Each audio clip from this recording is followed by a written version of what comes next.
Hello and welcome to another video. I'm in the Peak District with my friend and we are doing the Wild Biome Challenge where we eat only wild foods. So that's wild meat, wild greens, wild everything. So we're going to hike, forage, camp, and yeah, I think you guys are going to enjoy. This is a lovely place. Nice, yeah, I'm really glad I came here. I've never been into it. It's not even far. Oh, what's this? Do you know what this is? Yep, that is herb robber. Herb Robert. It's a really common one. That you'll see that everywhere. That's used as an insect repellent. Give it a smell, a crush and a smell. Oh, it's quite foul, isn't it? Yeah, so that's why it's an insect repellent. Apparently even bugs don't like it. Yeah. So these are the two hogweeds. Look at that. They look nothing like each And then other. look at that one. It's crazy, isn't it? That's so cool. It's crazy to think that this and this is all common hogweed because these leaves look so different. But yeah, it's all got the groove down the stem. That's really cool.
Take the lid off.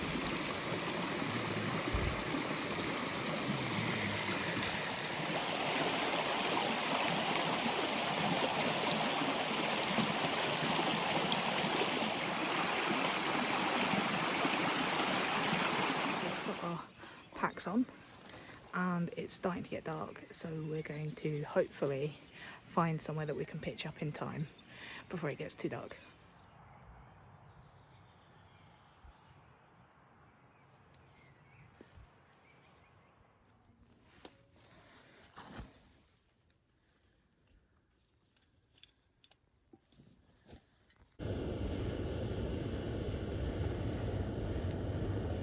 So it's gone 11 o'clock.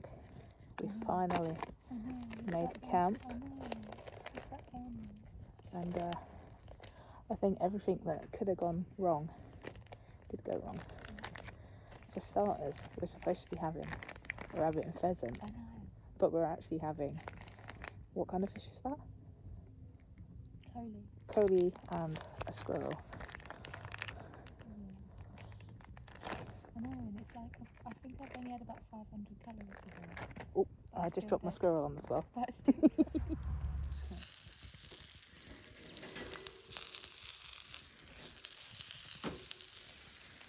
So I'm just gonna do a quick tour of our camp. So that's Danny's shelter, and then over there is my shelter. We've finally got the fire going, and yeah, we basically pushed our luck. We didn't get set off until absolute darkness. So we're both in hammocks, and we're sharing a fire pit, and that's our little wood pile. We don't need the fire for warmth because it's not really that cold tonight. We're just going to use it to cook and lift our spirits a little bit. It's cosy. It is cosy. Cosy wazy. Right, so a little fire in. We're just generating a little bit of heat up here. It's a bit smoky at the minute, so I'm gonna wait before I get into the hammock. But yeah, this is just to generate a little bit of heat that can be reflected around my body, and then hopefully I'll be able to get straight in and go straight to sleep.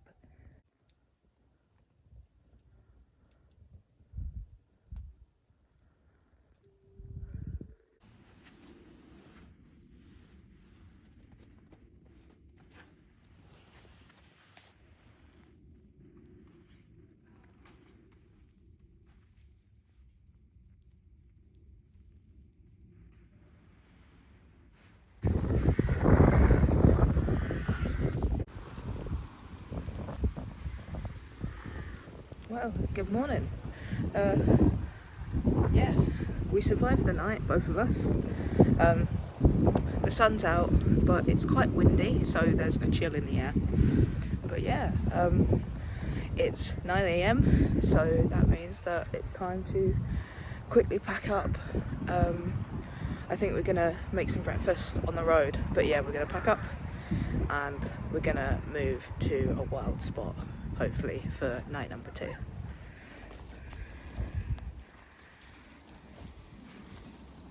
So we are in a birch woodland.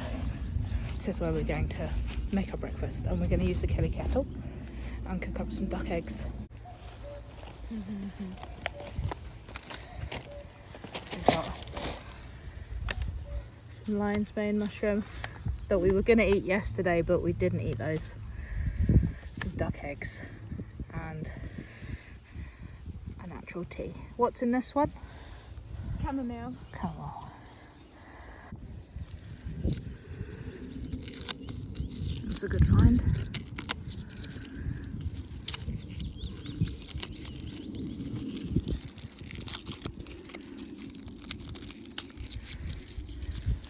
I'm going to collect plenty of it. Got some white horseshoe fungi here as well.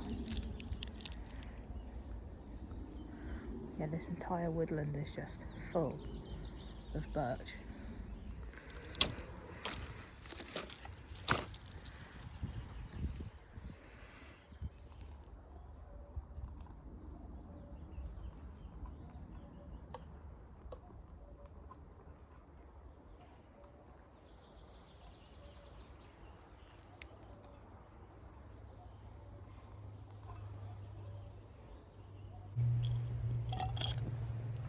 Going alright?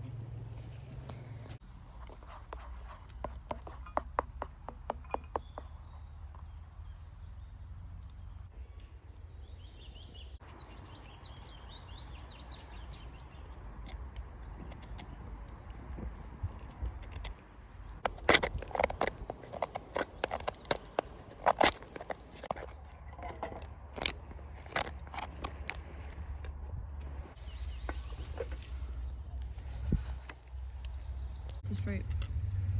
What is the in the fruit compote, did you say? Apple, pears and meadowsweet, and then we've got raspberry and blackberry in there. And then the walnut oil as well. While Danni is sorting breakfast, I'm just going to collect some more resources for us to take to our next spot. This looks like it's all bilberry up here. We've got our rushes, and I'm just collecting some of the dry stuff to take with us to our next camping spot. But this landscape is a lot more like the Scottish landscape I'm used to. So we found a little cosy spot. There's a fire pit that's already here as well, and there's also a nice flat spot over there, and there's plenty of trees. So we're going to get to work setting up for night number 2.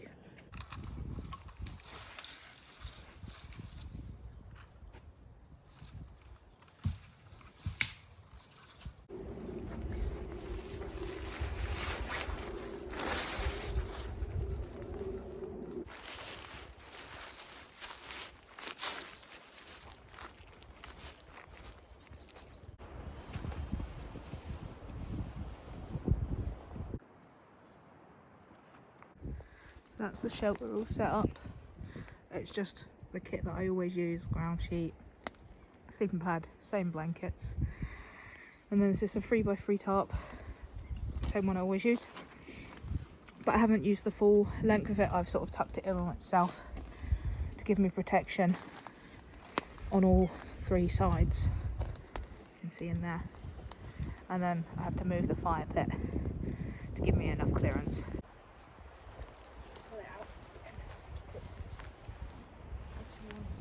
This knot, obviously you want to keep the ridgeline taut, and this was the one that I showed you yesterday, but obviously it was dark.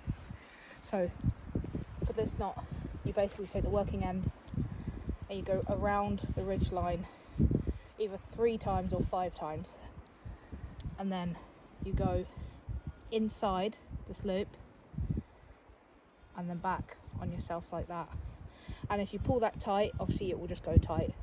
But if you want the quick release loop, then you pass it back through and leave yourself a bit like that.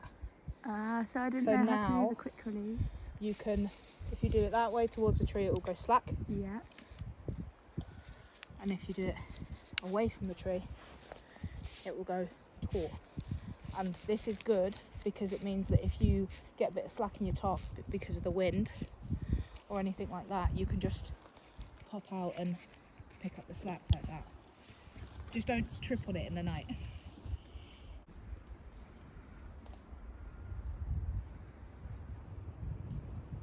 Is it? So I believe the bog beacons were down here somewhere. I think in here somewhere. That's a really good spot. Yeah, there we go. Ah, yay! That's lovely. Bog beacon. Yeah. I don't know Nice one there. I don't know what you can do with them. There's a little cluster of them just there. We don't pick these. They're just to look at. Nice and pretty. Good one. Yeah, I managed to spot that one. Yeah, I that's saw cool. that in a book. Yeah, it's hard to see when they're down here. And then the other mushroom that I spotted, I'm not sure what it is this. I can't really tell what that is. God, it does look like an oyster. It does look like an oyster. You don't often see them on conifers, but Well, they can sometimes grow on conifers. Well, that's where I was a bit confused because I've Yeah. not seen them on a They're conifer not- before. They don't often grow on conifers, but they can do. So Yeah. what would you say, just an oyster mushroom? I think so, yeah. Looks like it to me. That's Just a awesome. regular oyster. Oh look, there's... Oh, I don't want to disturb that, but I already have. There was things living in that.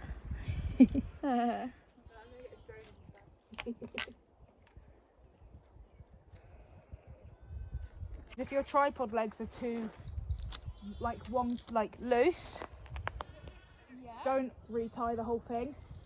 Just take one leg Yeah, and knock it round and twist and twist it, yeah. Good shout. And that will tighten up your whole thing. That's cool. So we've got 3 primitive cooking methods for tonight. We've got our tripod, and I'll probably make some accessories for it as well. And then we've got a flat stone, and we've also got this, and I can't actually remember what the name of this is, but I like this. This is a really simple sort of stab, set and walk away from it method. But obviously the tripod is completely stationary, but this, you can remove it, rotate it, and also if you adjust this back stick here, you can actually lower the cooking height as well by moving it backwards and forwards. So yeah, this is a really, really good one to know.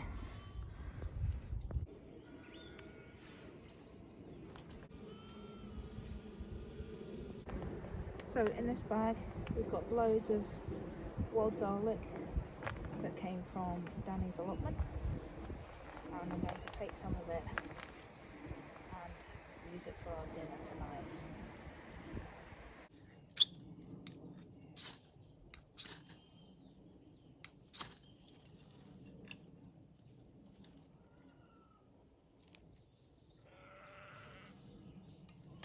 You just tied your thingy together with paracord.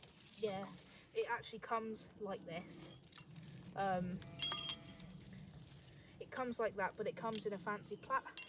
All right, yeah. But I've used the cordage off of it, so now it's just like a little raggedy piece. This is actually two sets, and I just happened to have half of one. Yeah, which is half of the I didn't other. know I had both pieces. I just thought I had one. And I had you. I did a 24-hour survival challenge with one tool. I see. And my tool was a ferrocerium rod, but no striker and no cord, just the rod. Yeah. What about you didn't have a knife with you? Nope, I made a little blade from a stone, and then I made the cordage and everything, and I struck the ferro rod onto a mushroom with a rock.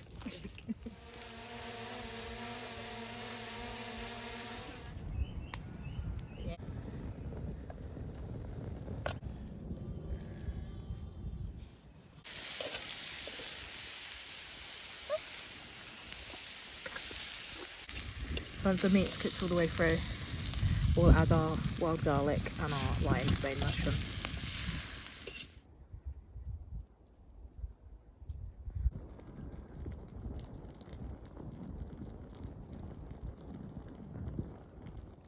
Well, that's the fire all stoked up nicely.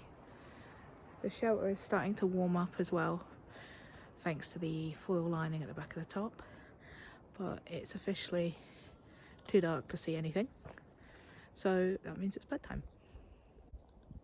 Right. See you all in the morning.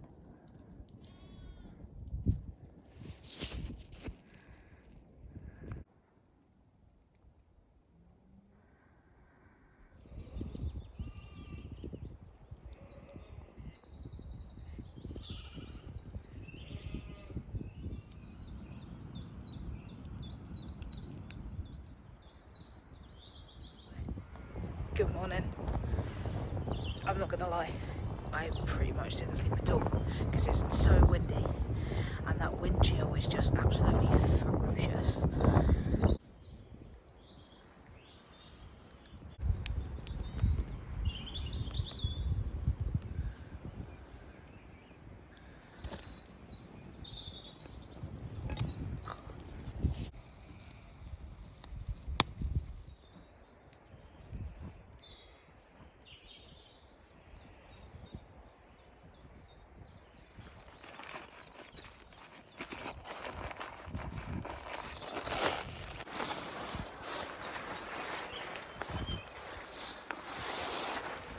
Well, if you made it to the end of this video, then thanks for watching. You are an absolute star. This was a bushcraft and wild camping adventure in the Peak District, eating only wild food. So I hope you enjoyed, and I would like to say a huge thank you to Danni for hosting me as well and showing me all these cool places. I will leave a link to her channel in the video description down below. Danni is a professional forager and she has published a book, and she's super duper knowledgeable, so make sure that you go and check out her channel and show her some love. But it's very, very windy and it's very, very cold, so I'm going to get out of here. But thanks again, and I will see you all in the woods.